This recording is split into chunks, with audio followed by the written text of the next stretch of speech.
Soc Ferran Suay, soc doctor en Psicologia i professor de Psicobiologia de la Universitat de València i soc també el president de Tallers per la Llengua. I parlaré de l'assertivitat lingüística, que és el camí que ens permet passar de la consciència a la conducta. Em vaig dedicar a la psicologia perquè m'interessava entendre com ens comportem els humans i per què fem les coses com les fem. I ja fa més de 20 anys que em va cridar molt l'atenció una conducta que és molt habitual en tots els territoris catalanoparlants, que és l'aplicació de l'anomenada norma de convergència al castellà. Tothom la coneix i la immensa majoria l'aplica, i es tracta que quan algú parla en castellà acabem canviant al castellà i al poc de temps en aquella conversa només hi ha una llengua, que és el castellà. Com que és una conducta tan habitual, és fàcil pensar que és lògica o natural o que no es pot fer d'una altra manera. I, de fet, molts dels que l'apliquen consideren que és banal o irrellevant, que no passa res per canviar al castellà. Des del punt de vista de l'impacte social, és evident que això fa que el català sigui una llengua innecessària. I, per tant, la condemna primer a la irrellevància i després a la desaparició, perquè ja és una llei universal que s'aprenen les llengües que són necessàries i les que són innecessàries es deixen d'aprendre i finalment es deixen d'utilitzar.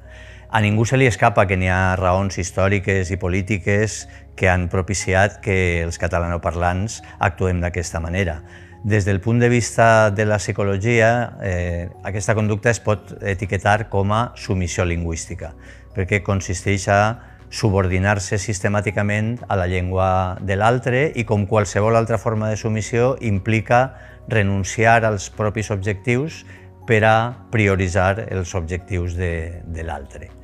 Es tracta d'un hàbit i d'ençà dels inicis de la psicologia que se sap que els hàbits expliquen la major part de la conducta humana. Els hàbits tenen alguns avantatges evidents. Quan una conducta s'automatitza i esdevé automàtica, podem fer-la al mateix temps que fem altres coses. I, per tant, estem alliberant capacitat del cervell per a dedicar-se a altres temes. També tenen algun inconvenient, com és la pèrdua de control sobre la conducta. Com que ja no hem de prendre una decisió deliberada, conscient, per a executar una conducta habitual, ho fem directament en presència de l'estímul i deixem de controlar què fem i per què ho fem.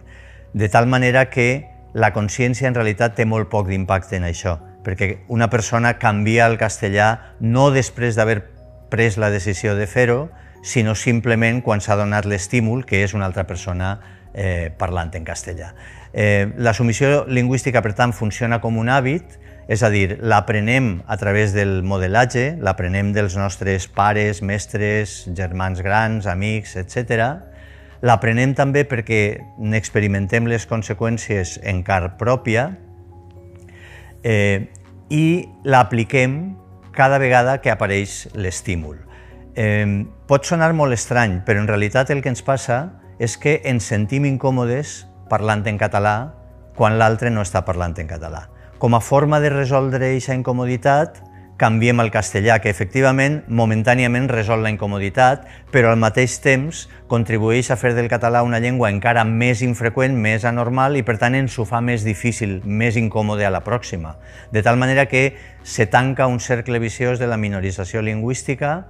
Per a trencar aquest cercle viciós hem d'aprendre a parlar en català amb comoditat. I això és el que fem en Tallers per la Llengua quan proposem l'assertivitat lingüística com a alternativa a la submissió lingüística. Assertivitat és fer i dir allò que vols i sents sense perjudicar els altres, sense atacar o manipular els altres i també sense renunciar als propis objectius. L'assertivitat lingüística seria simplement expressar-nos habitualment per defecte en català i fer-ho d'una manera còmoda que permet que alguns altres vulguin fer això mateix, perquè si ho fem per militància, però ho fem mostrant incomoditat, el problema és que la gent no voldrà sumar-se a aquesta conducta. Ningú vol fer una cosa que sembla incòmoda.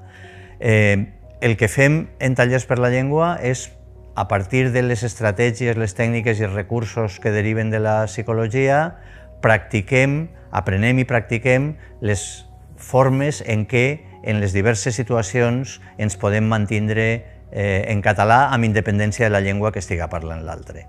Una població especialment diana d'aquesta iniciativa són els docents, perquè els docents som models per als estudiants a través de totes les edats i, per tant, la nostra conducta lingüística, tant en ambients formals com són les classes, com en els ambients informals, en converses fora de les aules o en la cafeteria de l'institut, etc., el que estem fent és modelar un tipus de comportament lingüístic que tindrà un impacte fort sobre la selecció lingüística i sobre els hàbits lingüístics que adquiriran els estudiants.